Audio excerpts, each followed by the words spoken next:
Online governance in petroleum developments deals with really a very, very important issue indeed in the context of international oil and gas development.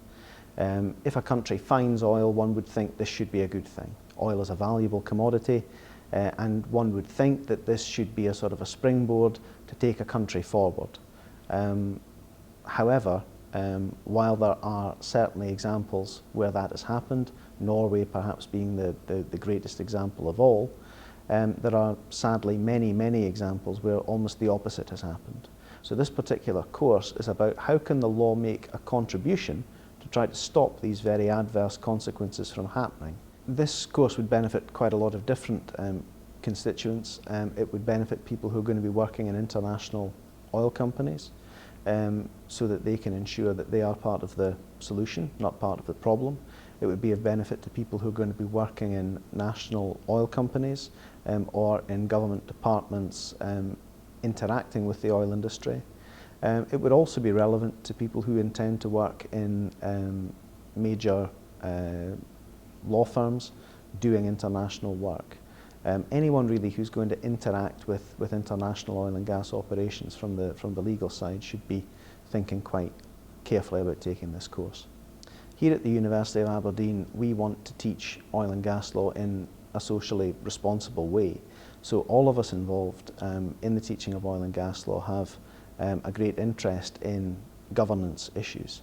There's a considerable depth of research that's been done here, and we're really quite passionate about teaching this course in a socially responsible way.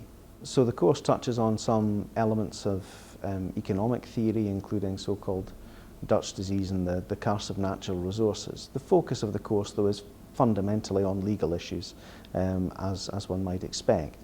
We're going to be looking at legal devices that can be used to tackle corruption, to ensure transparency.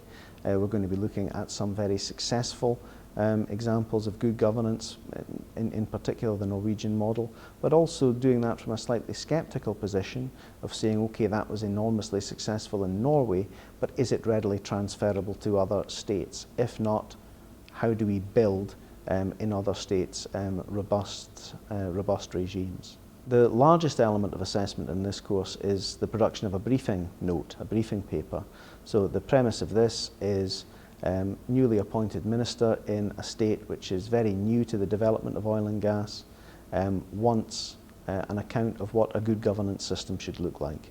So you've been given the classic blank sheet of paper, what should we put in place in this particular context. So the provision of legal advice, a readily transferable skill, a practical skill will be used to examine as one of the principal elements of examination of this course.